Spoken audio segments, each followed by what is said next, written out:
tidak bisa survive seperti sekarang ini. Saya tuh rasa iri, saya dendam, jongkol, tidak ada. Nah, itulah hikmahnya yang sekian tahun di dalam penjara itu. Jadi kalau mau mencapai itu, saya anjurkan supaya itu. Gimana dengan Pak Bani? Pada kalapas ini peraturan sih gimana? Jadi tidak disuruh membuat. Apakah ada dendam, Pak? No hard feeling at all. No hard feeling at all. Saya kan terus terlalu saya tidak orang politik. Kami 81 tahun.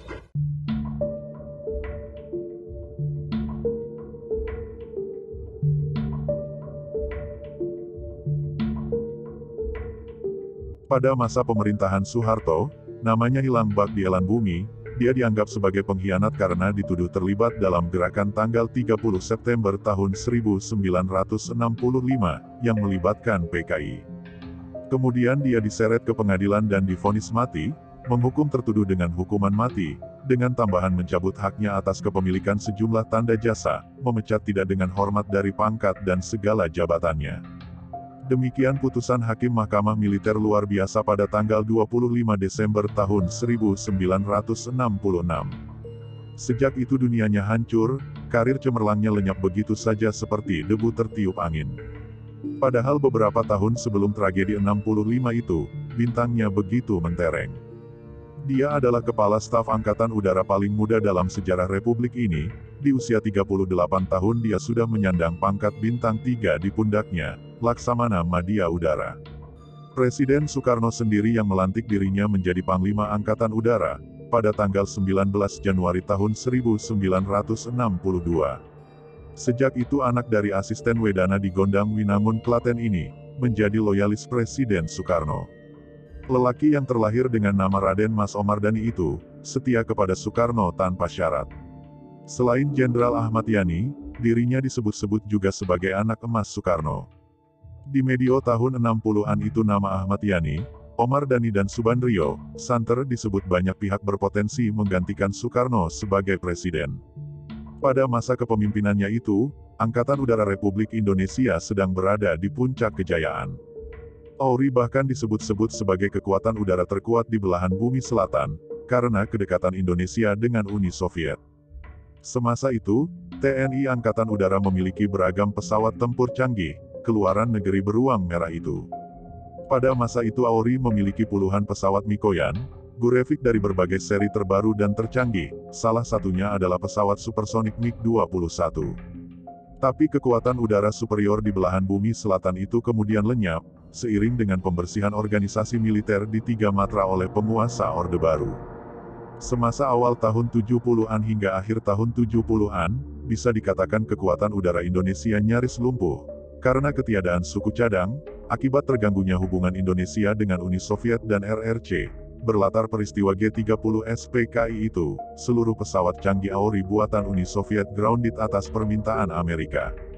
Selanjutnya AURI diberi pesawat jet tempur kuno jenis F-86 Cyber yang hanya sekelas UT MiG-115, begitu tertulis di biografi Suryadi Suryadharma, Bapak Angkatan Udara.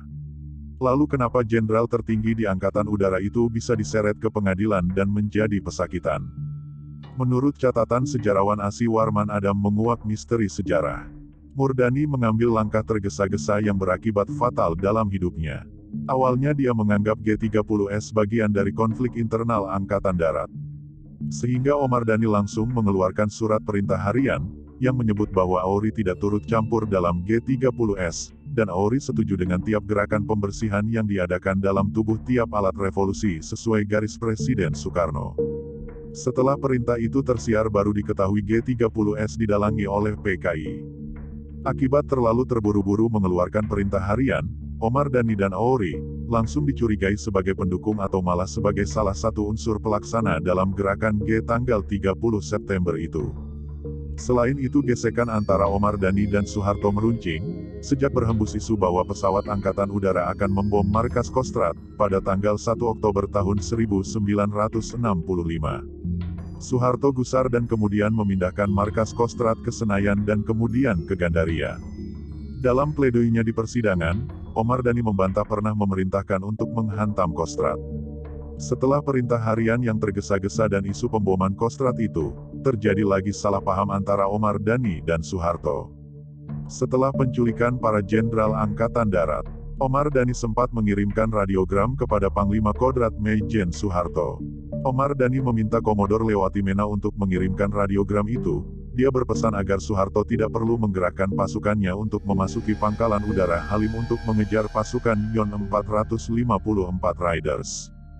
Karena pasukan itu telah dihalau keluar oleh pasukan gerak cepat Aori, setelah menitipkan pesan itu kepada Leowatimena, Omar Dhani tertidur dan tidak sempat memeriksa kembali isi radiogram tersebut. Dan ternyata, Leowatimena menerjemahkan maksud Dhani dalam pesan radiogramnya secara singkat, padat dan tegas. Jangan masuk Halim, kalau masuk Halim, akan dihadapi, demikian pesan radiogram yang dikirim Leo ke markas Kostrad. James Luhu V dalam buku Menyingkapi 2 Hari Tergelap di tahun 1965 mengatakan bahwa radiogram itu menimbulkan kesan seolah Aori memberi ultimatum kepada Panglima Kostrad. Berita yang tersebar ke luar negeri menimbulkan kesan seolah Angkatan Udara berperang melawan Angkatan Darat. Omar Dhani sendiri baru tahu mengenai isi radiogram itu setelah dia ditahan di Cibogo, Bogor. Dia kaget begitu mengetahui isi radiogram yang dikirimkan Leo terlalu keras. Hari-hari selanjutnya semakin berat bagi Omar Dhani pada sidang kabinet tanggal 6 Oktober tahun 1965. Di Istana Bogor, Dhani menceritakan dalam biografinya, Tuhan pergunakanlah hati, pikiran dan tanganku. Saat itu menteri-menteri tidak ramah kepadanya, melihat dirinya seperti melihat seorang iblis. Hanya Mayor Jenderal Dr. Satrio satu-satunya yang masih tetap bersikap biasa. Tekanan kepada dirinya dan Aori semakin berat. Omar Dhani mengajukan surat pengunduran diri.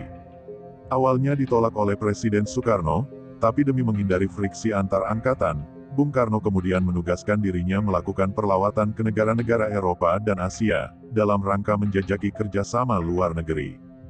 Jabatan Panglima Aori sementara disandang oleh Sri Mulyono Herlambang.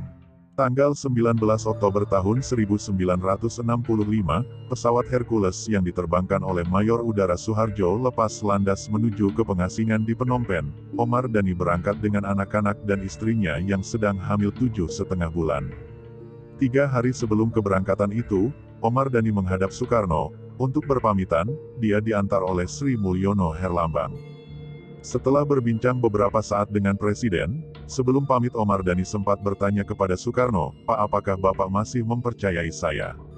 Soekarno menjawab, "Jangan ragu, aku tetap percaya kepada dirimu. Sasaran mereka bukan dirimu, kamu dan Subandrio itu hanya sasaran semu. Sasaran sebenarnya adalah diri saya," begitu jawab Soekarno, sebelum Omar Dhani berpamitan. Di Phnom Penh, Omar Dhani menyewa rumah tak jauh dari Konsulat Jenderal Indonesia. Selama hampir 6 bulan dia tinggal di rumah itu. Sementara di Jakarta, Soekarno mulai kehilangan kekuatan. Kekuasaannya goyah sejak terbitnya Suer Semar. Perlahan Soeharto semakin kuat dan Omar Dhani pun menjadi buruan Soeharto. Intel pun dikerahkan untuk memata-matai kegiatan Dhani di Kamboja. Orang yang ditugaskan untuk memata-matai Dhani adalah Kolonel Nikleni, sahabat dekatnya semasa remaja di Solo. Belakangan Omar Dhani tahu bahwa Nik berada di luar negeri, karena tugas dari Soeharto dan Nasution. Sejak Desember tahun 1965 Nikleni diambil dari Seskowat dan diperintahkan menguntit Omar Dhani ke luar negeri. Niklen memang menjalankan tugasnya sebagai perwira yang mengikuti perintah atasannya, tapi dia juga memperlihatkan diri sebagai kawan yang baik bagi Omar Dhani. Selama berada di pengasingan, Omar Dhani mengalami dilema dan konflik batin antara pilihan pulang ke Indonesia, atau menetap di Kamboja. Pilihan yang sulit mengingat istri dan 5 anaknya ikut serta. Jika dia memilih kembali ke Indonesia, sudah dipastikan dia akan menjadi pesakitan politik oleh kelompok Soeharto.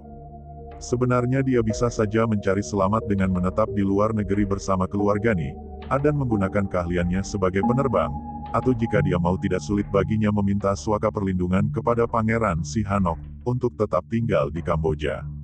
Tapi dengan kesatria dia memutuskan untuk kembali ke Indonesia, dan mempertanggungjawabkan segalanya kepada negara.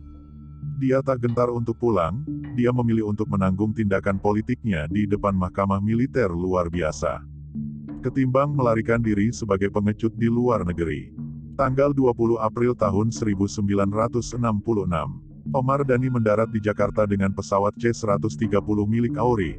Dia dan keluarganya kemudian ditahan di komplek peristirahatan Auri di Cibogo, Bogor. Dari sana kemudian dipindahkan ke rumah tahanan militer Nirbaya, untuk dihadapkan ke Mahmilu. Omar Dhani dijatuhi hukuman mati oleh Mahmilu. Omar Dhani dinyatakan terbukti melakukan makar. Selain dipecat dari dinas kemiliteran, seluruh tanda jasa yang pernah diterima dari Presiden Soekarno juga dilucuti atau dicopot, tapi Omar Dhani tidak pernah menjalani keputusan hukuman mati tersebut. Pada tanggal 14 Desember tahun 1982, Omar Dhani mendapatkan gerasi dari Presiden Soeharto. Hukumannya diubah menjadi seumur hidup, pada tanggal 15 Agustus tahun 1995. Setelah meringkuk di dalam penjara selama hampir 30 tahun, dia dibebaskan bersama Subandrio. Dia dibebaskan karena faktor usia. Omar Dhani meninggal pada hari Jumat tanggal 24 Juli tahun 2009, pada pukul 13.50 waktu Indonesia Barat, di Rumah Sakit Pusat Angkatan Udara. Dia meninggal di usia 85 tahun. Dia sempat disemayamkan di Skuadron Udara 17 Lanut Halim Perdana Kusuma. Jenazah Omar Dhani dimakamkan di Taman Pemakaman Umum Jeruk Purut, Jakarta Selatan.